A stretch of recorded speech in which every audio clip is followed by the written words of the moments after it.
Let's continue the conversation with our colleague Harish, who continues to be with us on the broadcast. Now, Harish, I want to understand the specific role as far as these 7 accused are concerned. We've accessed these images of the accused. We're putting them out on our screens as well. Nazir is already behind bars. 5 have been arrested. Junaid is absconding. What is the specific role of Junaid? If I understand this correctly, he in fact is the one who provided these explosives. One, leading to question where is the funding coming from, and secondly, the route that they used to get these arms in as well. Well, that's right. Nazir is the prime accused. He first radicalizes Junaid, and then the 5 others who've been arrested today.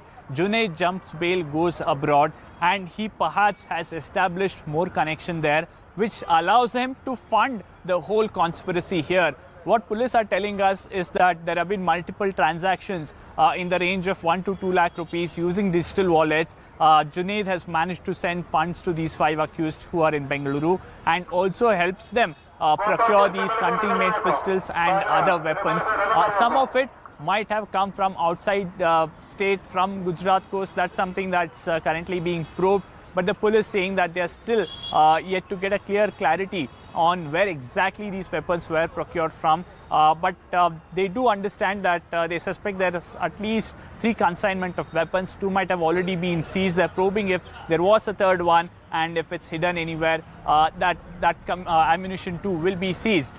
That's Junaid's role, helping in funding, helping in getting ammunition, and also telling these people what to do next. Because police are saying from whatever little they've got of around 20 hours of investigation or questioning of these accused, they are saying that they haven't got much on whether there was a specific target that these individuals, these terror suspects, had zeroed in on. They were waiting for instructions from Junaid, but their intent and motive was very clear, to carry out a terror act in Bengaluru, in the city of Bengaluru, but they hadn't zeroed in on one particular place. Perhaps they were waiting for instruction from Junaid. So Junaid becomes a crucial man in this case, because Nazir, although might have radicalized them, he had very limited communication because he's inside prisons, and not much of communication has happened once these 5 have got out on bail. Yeah, so the commands in fact were coming from Junaid. That's why the arrest of Junaid will be very crucial as far as the investigation of this case is concerned.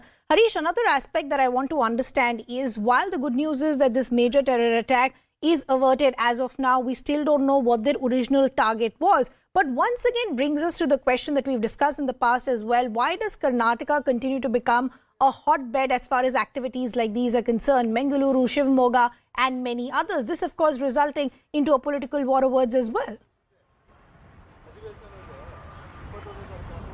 True, for 2 reasons. One, the easier connection established with existing terror modules. For example, Nazir has connections in Kerala as well. Remember, several areas there have come under, or rather several modules in Kerala having direct influence or affiliation to ISIS modules there. So that is one aspect we have seen.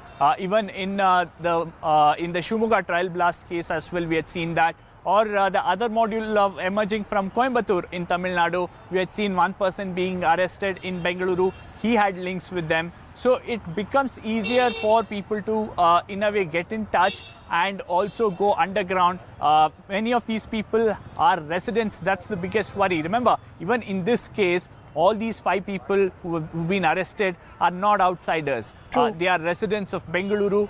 They are from RT Nagar area. They were perhaps earlier involved in other crimes like murder and robbery, but they were successfully radicalized. Similar is the case with Shivamogga trial blast. There too, the man who was the conspirator and the people who carried out the trial blast, they were locals there. One of them educated youngster as well. Even in this case, all these 5 people arrested are in the age group of 25 to 35, and they have been radicalized. Even in the case of Mangalore blast, Sharik too was radicalized while he was inside the prison by an accused in a different terror blast case.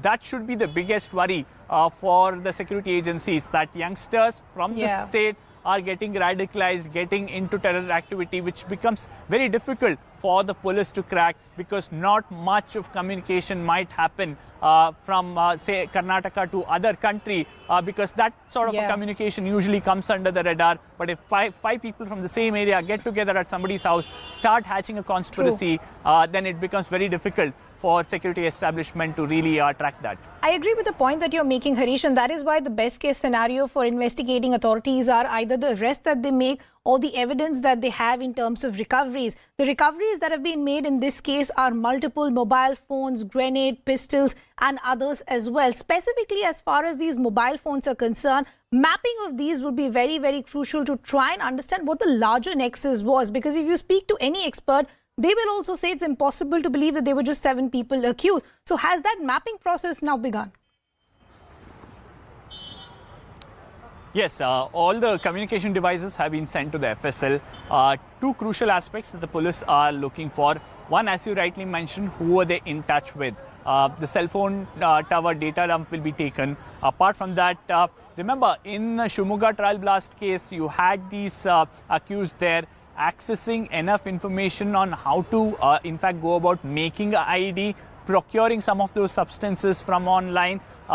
The police perhaps would be interested what is the kind of content that these terror suspects have consumed using their digital devices, which are the websites, which are the communication apps that they would have used. We've seen some of it being Telegram was one of the popular apps used by the accused in Shimoga trial blast case. So those details is something that would be very crucial for the police, because right now from the preliminary questioning that has happened in the last 24 hours, the police saying nothing to indicate that they had managed to get their hands on explosives or the knowledge of how to make an IED. Okay. So the analysis of their gadgets, their digital devices becomes very crucial to know what's the kind of knowledge that they've gathered, what the conspiracy was, and as you rightly mentioned, who they were in touch with.